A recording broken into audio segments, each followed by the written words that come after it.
Thank you, Dr. Mansi, for giving me this wonderful opportunity. It's an honor to address this group today. I will be discussing my work as a philanthropist who funds pilot studies examining potential relationships between early germ cell exposures and adverse neurodevelopmental outcomes.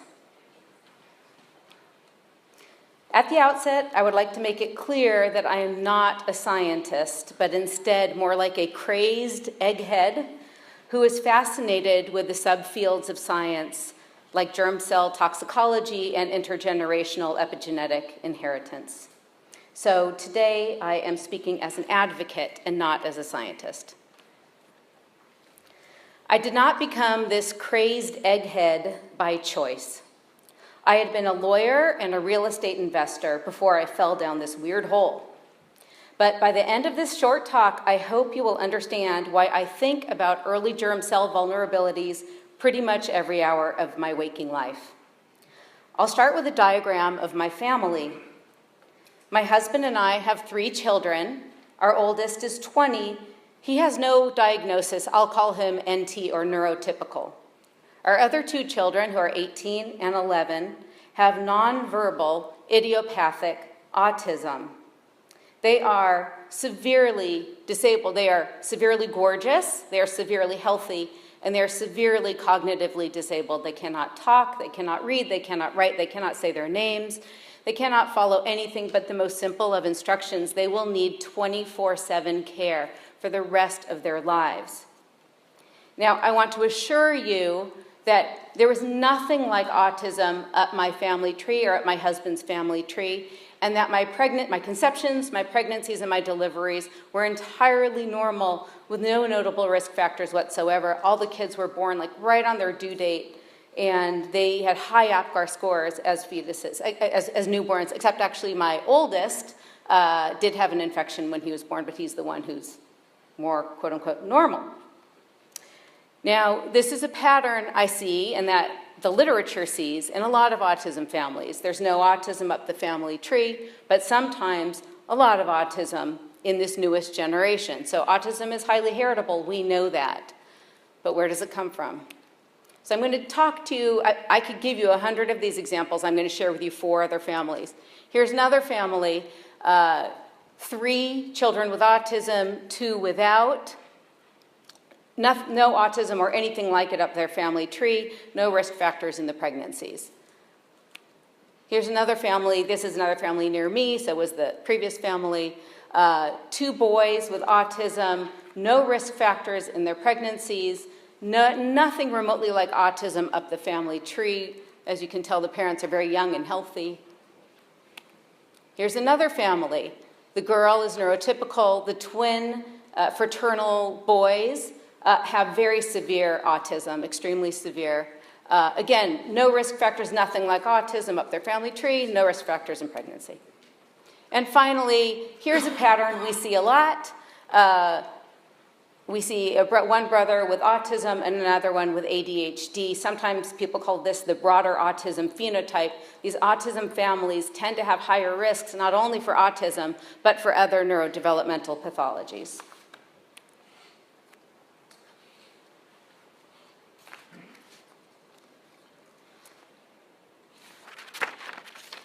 So years ago, I had given up on the idea that I would ever have any clue what caused my children's profound impairments. Then in 2010, 2011, and 2013, some extraordinary and very rare pieces of information kind of fell from the sky. I obtained 3 different documents indicating that when my mother was pregnant with me, and this was in Los Angeles in 1965, she had been administered heavy and continuous doses of synthetic steroid hormone drugs. Why was she given all these drugs? Because she had had 2 prior miscarriages, and she was referred to a pioneering fertility practice where the doctor was very influential and well known, and he highly medicated his patients under the idea that these drugs would help prevent another miscarriage. So what was I exposed to? It turns out I was exposed during the first trimester to heavy and continuous doses of synthetic glucocorticoids. And from the first And through the end, even into the second and into the third trimester, 2 different progestin drugs, which were injected into my mother every week, and also lesser doses of two different synthetic estrogens, not diethylstilbestrol. I'm not a DES daughter. So before I discovered this, I had absolutely no sense that I had ever been exposed to anything in utero. My mother doesn't smoke, she doesn't drink, she's a complete geek. I mean, just nothing. And to find out that I knew something about DES when I made this discovery, so to find out about these synthetic steroid hormones, I was in complete shock. I have to say, I still am in complete shock about this. But just as shocking as that was discovering that when I was 8 years old, I had been enrolled in a study that turned out to be a landmark study published in 1977 that for the first time examined the developmental impacts of these synthetic hormone exposures in utero. And this study by June Reinisch had found distinct personality trait differences in the siblings who had been exposed in utero as compared to the control siblings who were not exposed. I have an older brother who served as a control in this study, and he was not exposed. And he has 2 children who, by the way, are normal. So from that point on, I began to look at myself and my family very differently. I was not just a mother who had birthed 3 babies, but I was also the fetus whose somatic tissue and whose eggs had been exposed to weird and evolutionarily novel, potent alien substances. And I began to see autism parents differently too. So let's take a look at these other families. I asked this mother one day, I said, hey, can't tell you her name, I'll say Joe Schmo. I got to tell you this story. I just found out that I was exposed to these crazy hormones. Maybe it has something to do with my kid's autism. This mom and I are having coffee in San Jose one day, and she says, oh my God, the same thing happened to me. And in fact, I had no idea this was true. She was born 1 month before me in the same hospital. Now, her mother was given these drugs not because of previous miscarriages, but because her mother was so petite. And it was thought that being so petite raised the risk for loss of pregnancy. I could tell you more about this family, but we would have to do it after this talk today. This family, it turns out that they had no prenatal exposures that they could think of at all. But the mother, when she was born in Nicaragua, was born with a tumor on her spine. And when she was a neonate, underwent 2 surgeries to have it removed, presumably under general anesthesia. She, of course, has no records about that, but I thought that was very notable because before I had talked to her, I had found several other autism families where one of the parents had been exposed to general anesthesia in utero, for example, when a mom had to have an appendectomy, right, while pregnant. And these families often had 2 or not more, two children with autism, so multiplex families. In the case of this family, both of the parents had been very heavily exposed to smoking in utero. Not lightly exposed, but both heavily exposed. And this mother had also been exposed heavily to cigarette smoke in utero.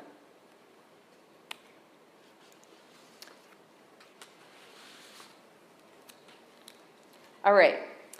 I know you're all scientists, and you have the right to be skeptical about what I'm saying today. Other families have these types of exposures, but no mental pathologies in their F2. On the other hand, other families have the F2 pathologies, but no exposures like this via the F0. So I know that my collection of anecdotes alone proves nothing. Nonetheless, I think they are powerfully suggestive of potential etiology and critical questions for research. Not only in light of the stories, but in light of all the work that you do in animal models and in your mechanistic studies. You are showing a proof of concept that something like this may be happening in humans, and that inheritance that we see with not just these sorts of pathologies, but other pathologies, can be explained through non-Mendelian means. Here, I told you I could do 100 of these slides, and obviously I won't, but here, just to put a human face on this issue, here are just some of the children, the F2 offspring, where the families had told me there had been an F0 heavily smoking grandmother. And I'm citing here just 2 of the animal studies that looked at components of cigarette smoke, one nicotine, one benzoapyrene, which indicate a possibility for an F2 effect via exposed early germ cell. And of course, you guys all do other work and other hormone disruptors and other things, but in the end, what this has led me to do is to look for human cohorts, such as Dr. Pembry's, but several others, where we might be able to trace some generational effects. So what does my fund do? We look specifically at toxicants. We don't look at nutrition. We don't look at life experience. We look at things that are known to be genoaffective and toxic. So those are things like synthetic hormones, cigarette smoke, general anesthesia, and some other drugs. We only look at things that are administered at high doses, what might be called pharmacologic, instead of physiologic doses. We only look at early primordial germ cell through the neonatal period. I'm very sensitive to the fact that there may be other windows of susceptibility. Nevertheless, our piggy bank is small, and we can only afford to do certain work. Via what mechanisms or phenomena, we are entirely agnostic. I think probably the mechanisms at play depend very much on the nature of the substance, the timing, and the dose. And in terms of the sequelae of the exposures, the aspects of development we look at are neurodevelopmental in origin: autism, ADHD, ODD, ADD, learning disabilities. I'm not saying that there aren't other possible outcomes, but these are the ones that we look for. And specifically very interested in the pathways that might be linked to higher levels of cognition. I don't have time to get into why that's a particularly important issue. Maybe another time.